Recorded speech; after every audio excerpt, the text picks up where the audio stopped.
Okay.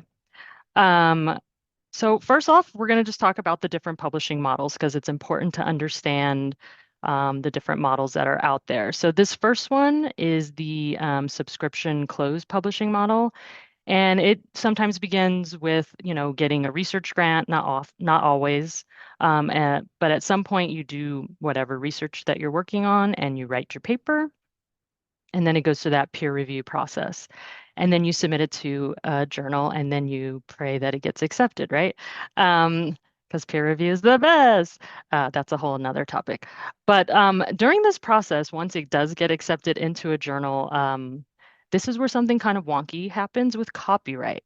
And sometimes authors aren't aware that this is going on. They're just super excited to get their work published. They work so hard to get it accepted, and so they'll just sign whatever you put in front of them, right? I've been guilty of that, I'm sure.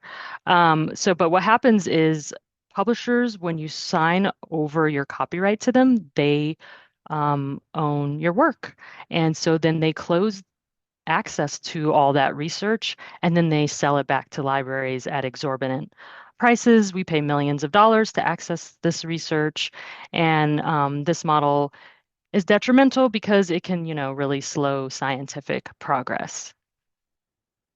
So to understand a little bit about this publishing model, you have to really understand a bit about copyright. So this is my little explainer of copyright. It's a form of protection and it provides creators of original works an exclusive set of rights for a set amount of time.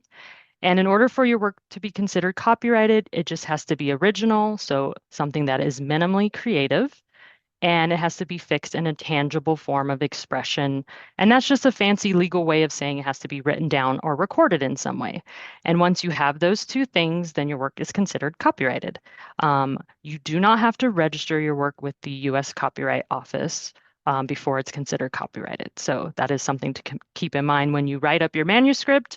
It is copyrighted once it is on the page and you save it and hopefully, don't accidentally delete it. And so these are the exclusive rights that you have as the copyright owner.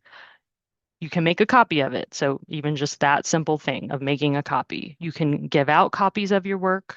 You can publicly perform them.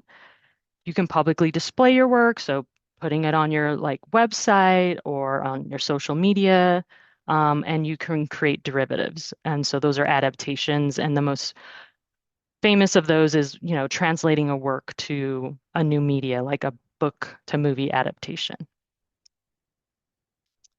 And so this is an example of that copyright transfer agreement that I was talking about. So often publishers claim that they need all these rights from you, all of your exclusive rights. They say they have to have those in order to publish, which isn't technically true, but folks sign that agreement anyways.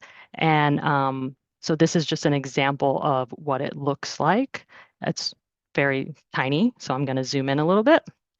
And just this first clause here is related to copyright. And I'm just going to read this little paragraph because it's full of legalese and it's very hard to understand. So of course, they don't call you an author anymore. You're usually referred to as a contributor. And then it's saying you assign to the society, because in this case, was a agreement for a society journal. And it's during the full term of copyright. So copyright in the United States lasts the life of the author plus 70 years. So it's a very, very long time. So you're assigning to them any extensions or renewals, all copyright in and to the contribution. That's the work, the manuscript that you submitted, and all rights therein, including but not limited to the right to publish, republish, transmit, sell, distribute, and otherwise use the contribution in whole or in part in electronic and print editions of the journal and in derivative works throughout the world in all languages and in all media of expression now known or later developed, and to license or permit others to do so. So it's a pretty broad scope. I mean, they're even claiming that they can use it in technologies that haven't been invented yet, right? And so once you sign that agreement, then, folks can, or publishers can do what they want with your work. So it's really important to understand your rights as an author because you may be signing over some stuff away. And we all know that, you have to publish or perish. So I totally understand why folks do this, but it's just important to be informed. So you may lose the right to use your work for teaching or educational purposes, to post a copy of your work on your website, to put a copy in our institutional repository or some other open repository, to share copies with your colleagues, or the right to reuse figures, images, and tables and works in future publications.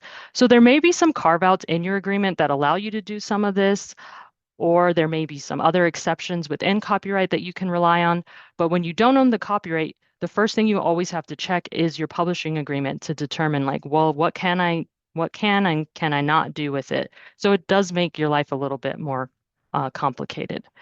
And just an example of another reason to pay attention to your author rights is this just came out about a month ago. Academic authors were shocked because Taylor and Francis sold access to their research to Microsoft AI, and they were allowed to do that because they own the copyright, in that work. And as generative AI is exploding and causing all kinds of mayhem, you know, this is that one copyright transfer agreement that we read would have allowed them to do that, right? Because it pretty much said they could do whatever they wanted with your work. So this is where an alternative model of open access publishing comes in. It's really trying to, it's an attempt to try to disrupt, transferring over your copyright to the publisher. And it's trying to give researchers more agency and to decide where they want to publish. So there's a few flavors of open access. The first one is the gold open access route. And this is when you publish in a fully open access journal. So all the articles in that journal are open. Usually, this requires the payment of an article processing charge, and they can be pretty hefty.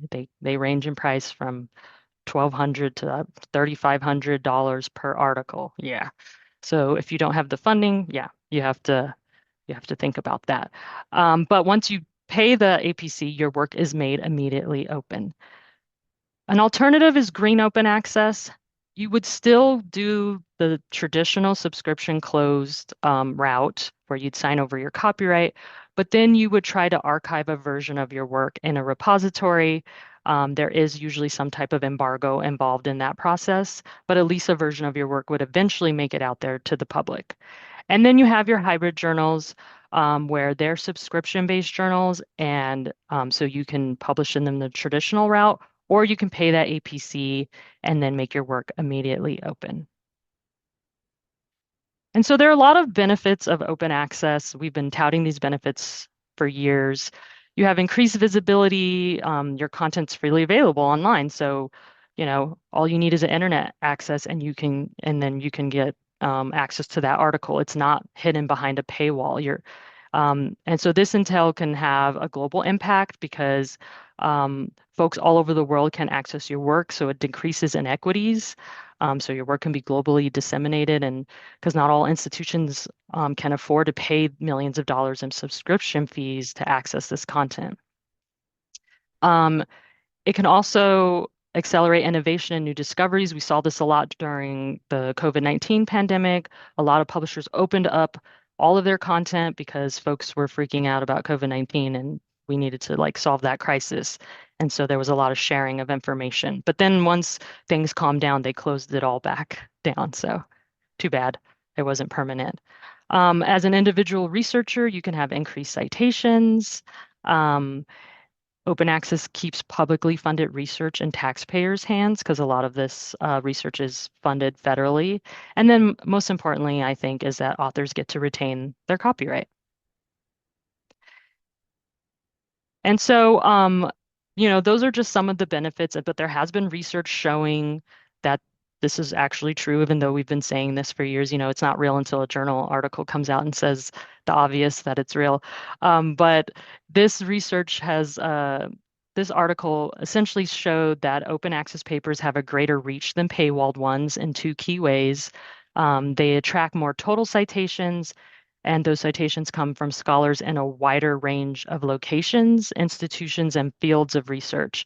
And they also reported a citation diversity advantage for articles deposited in green open access repositories. So yeah, open access does make your work go further. More eyeballs get to see your research. So you may be wondering, like, well, which publishing model should I choose? And these are, I think, the three most important factors that you should look at.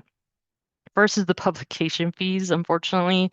If you don't have the funding to cover that APC, then you can't publish open access. Not at least not the gold or hybrid route. Unless you find a journal, and there are a few out there that don't charge an APC. Those are sometimes referred to as diamond open access.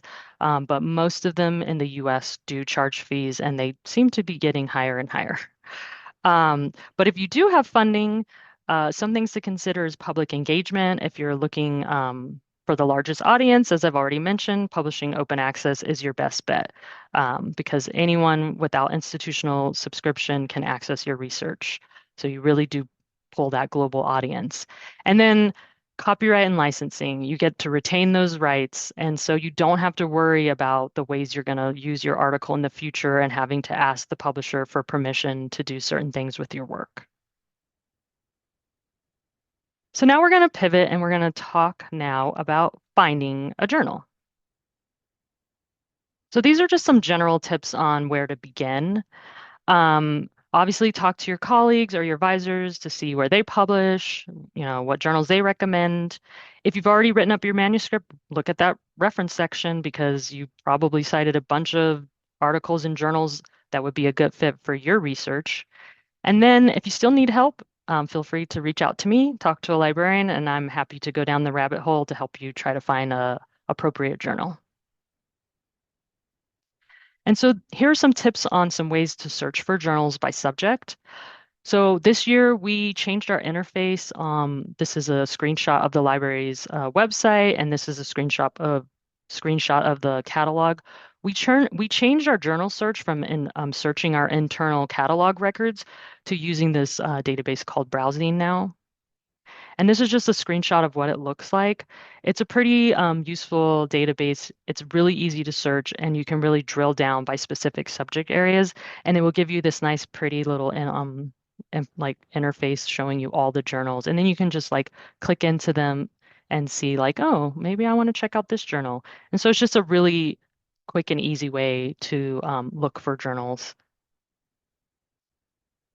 Another tool that you can use to search for journals is the Journal Citation Report.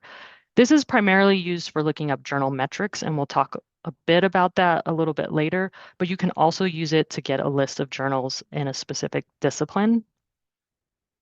So this is just an example. This is a screenshot. I I drilled down by microbiology. Apparently, in another life I was a microbiologist, I guess. I don't know anything about microbiology, but most of my examples are going to be involving that. And you can just see it just will list a ton of journals that you can kind of go in and check out. JCR has a really high threshold for indexing, so you won't find any predatory journals listed in this.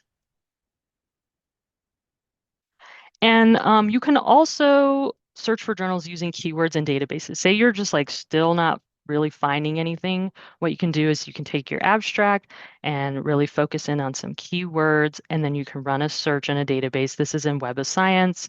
And I just ran sports psychology and elite athletes. And then I just run a quick search, and then you can drill down by publication titles, and then you can see where, how often those keywords are showing up.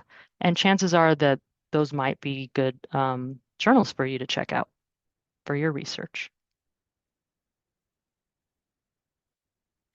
And there are tons of journal suggester tools out there. I'm not going to go into all of these, but these slides are shared with you so you can click into some. If you're interested specifically in open access journals, the directory of open access journals is the place to look. It is like the place where all the gold open access journals are indexed. Well, not all, but most. And so it's a really easy interface to look for journals. Um, and this is a screenshot just showing again, microbiology, and uh, and then you can see it pulls up specific journals. One feature I really like about this interface is that you can select without fees. So you can find gold open access journals that don't have fees. What I have found is most of those journals are international. There's very few US journals that don't charge an APC. Another cool tool that you might want to use, it's all connected to Web of Science, is the Master Journal List Manuscript Matcher. And so you put in your title of your manuscript, and then you copy and paste and put the abstract in, and then it'll try to find some journals for you based on your abstract. You do have to create an account to use this if it's the first time you're using this resource, or if you do have a Web of Science account already set up, that should work as well.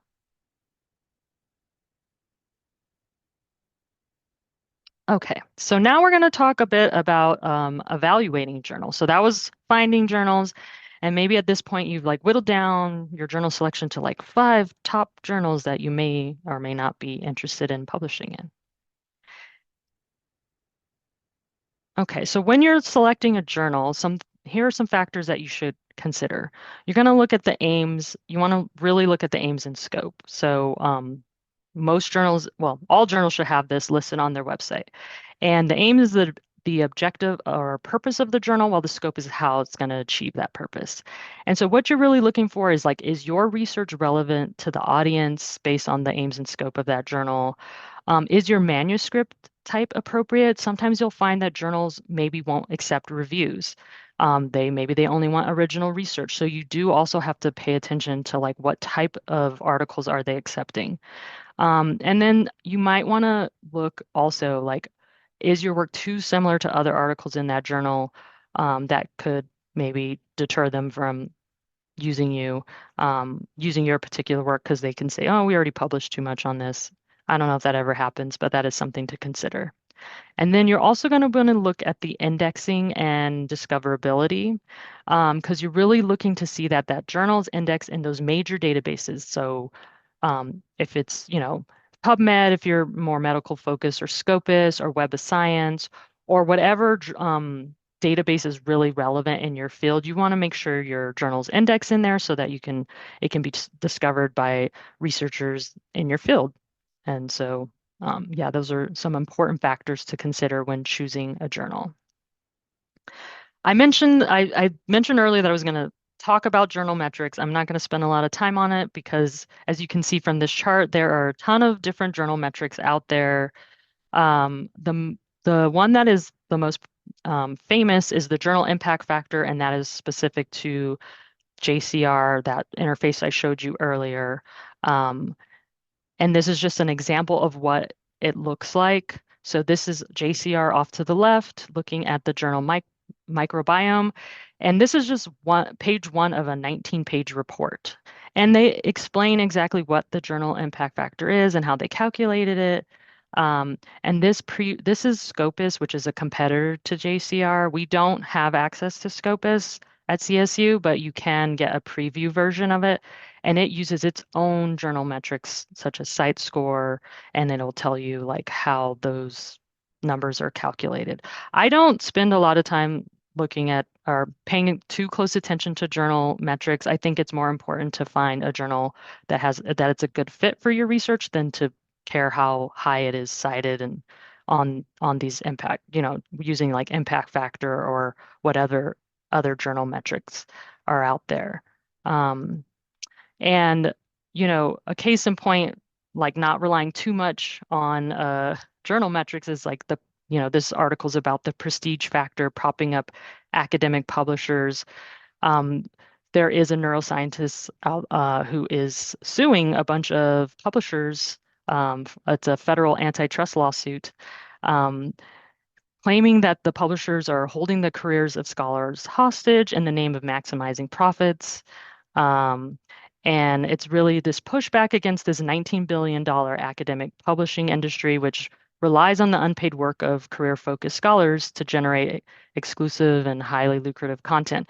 And so part of that is that folks get hung up on the prestige of particular journals, and because of that, they're willing to pay exorbitant APCs or do whatever they can to publish in those journals. So it's just showing that people are pushing back against these publishers, and so I thought this article was interesting.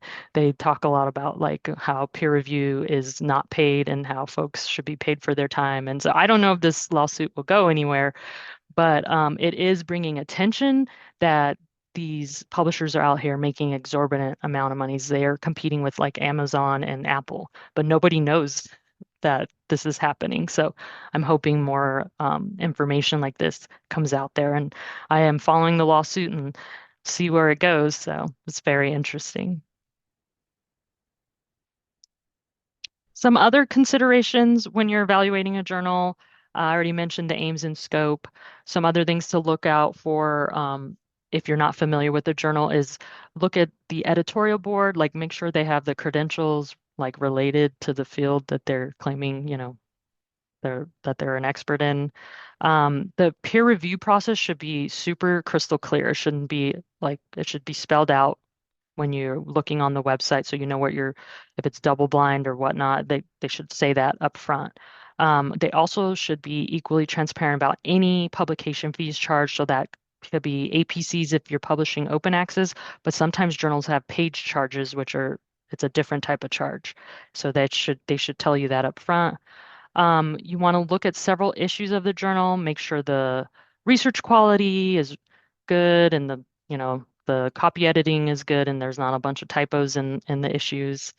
And then when you look at those impact metrics, I would just say make sure that they're recognizable. So if they say journal impact factor, H index, Egan factor, those are ones you've heard of before. If they say something crazy like universal impact factor, you might want to check on that and make sure it's a real metric.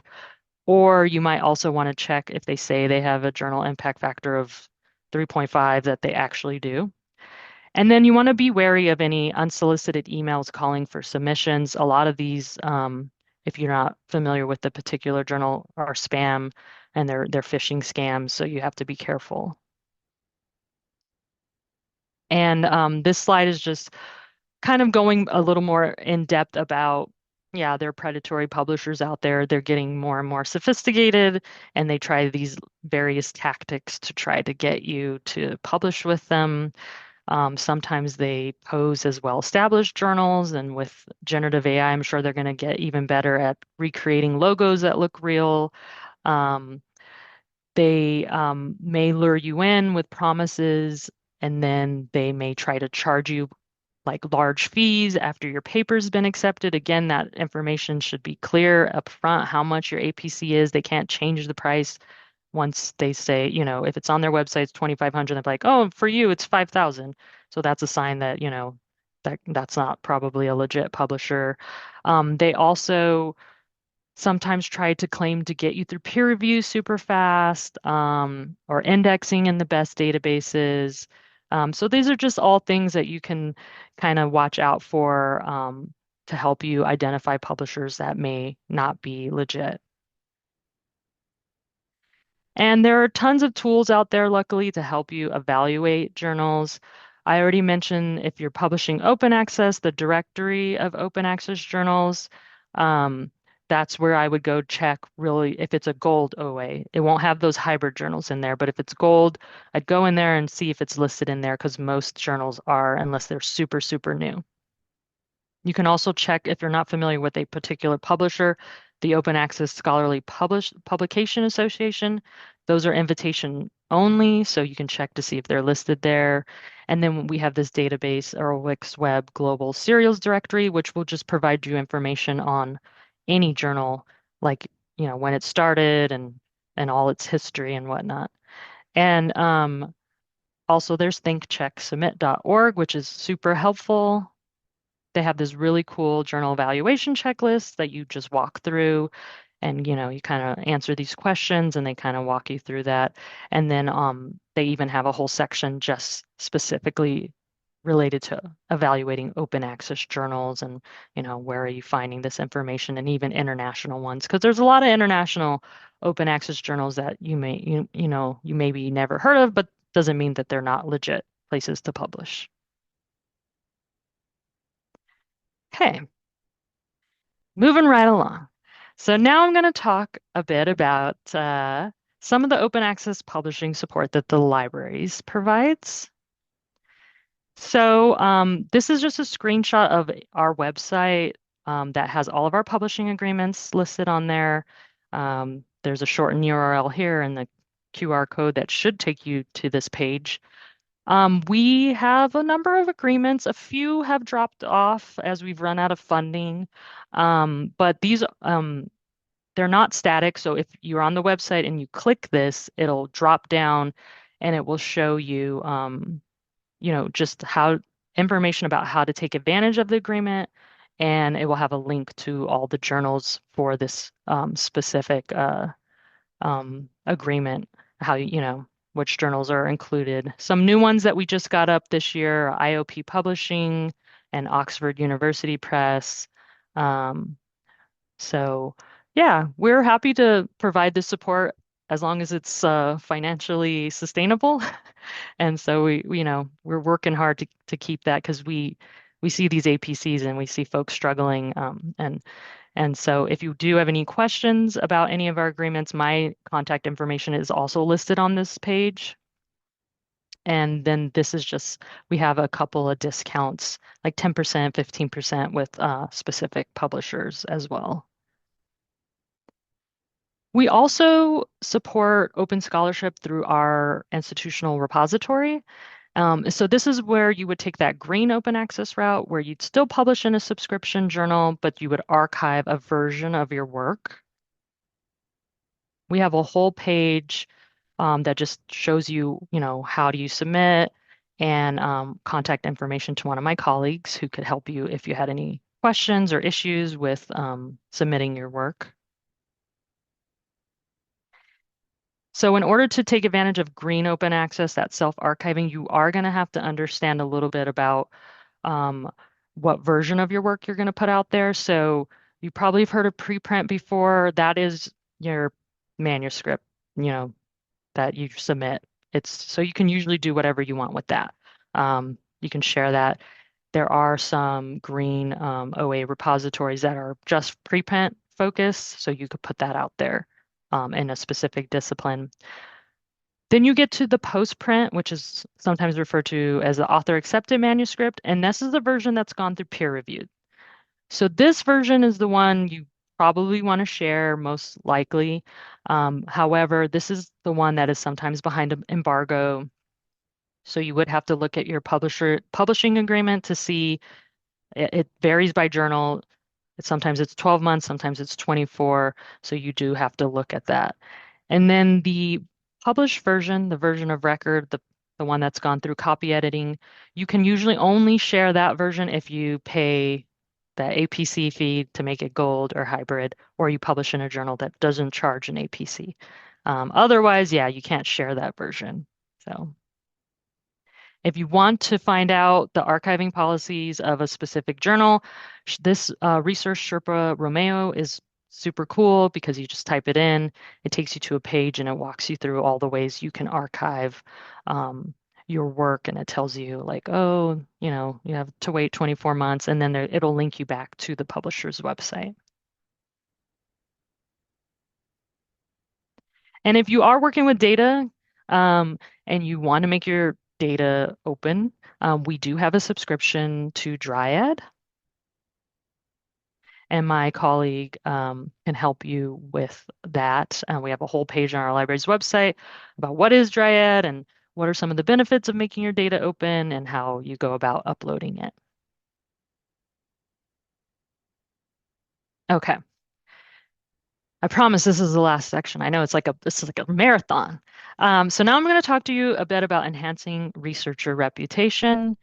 And when I say that, it's my plug to get you all to sign up for your ORCHiD ID. So you can distinguish yourself with an ORCHiD ID. It can help you save time, it can enhance the visibility of your research, and it can help you set yourself apart in your field. And it can reduce the administrative burden of grant and article submissions. So you're like, okay, that's nice, but what is ORCHiD? So ORCHiD stands for Open Researcher and Contributor Identifier. And ORCHiD as a organization, it's a non for profit. And what it does is it gives out these IDs, which are unique, free 16-digit persistent identifiers, and they connect researchers with their research contributions and affiliations. So this is just an example of what an ORCID ID looks like. This is a fictitious researcher, and here is the actual ORCID ID. So it's this 16-digit number. I like to think of it like a social security number for your like research outputs.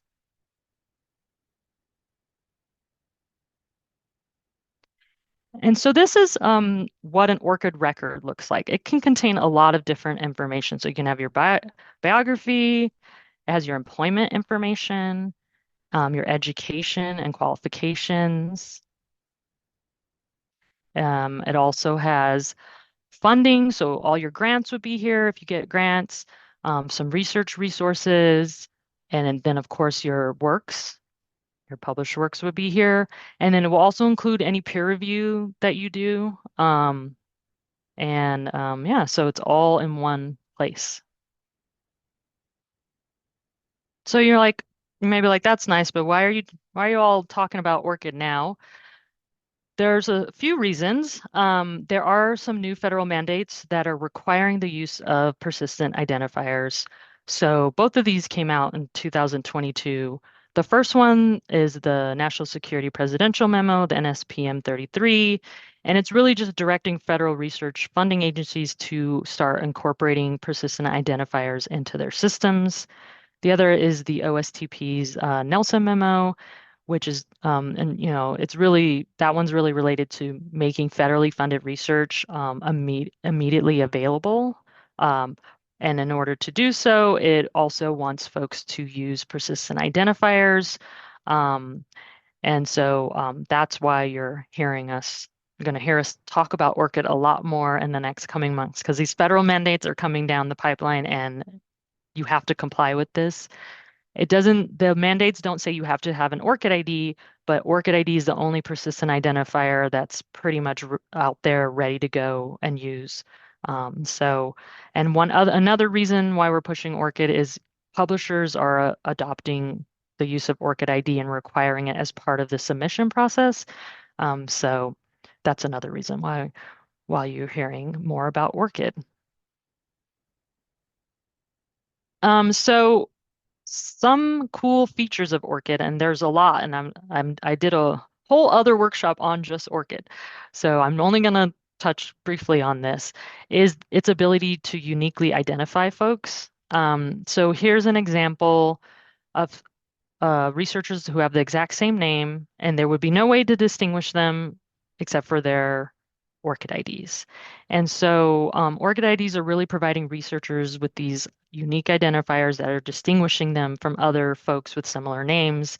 And this really helps ensure accurate attribution of research outputs to the correct individual, and it's avoiding issues of mistaken identity and really just enhancing the credibility of their research record. Here's another example where they could have benefited from having ORCID IDs. This paper has like hundreds of authors, and in this one section, it's like everyone has a last name Zhang, and some of them even have the same first name. So you could see how an ORCID ID would be super helpful in this particular example. And one other example, you have a daughter and a father, both publishing under the same name, using initials only, and you wouldn't want to get those two folks confused, but with their ORCID ID, you would be able to tell them apart. So ORCID also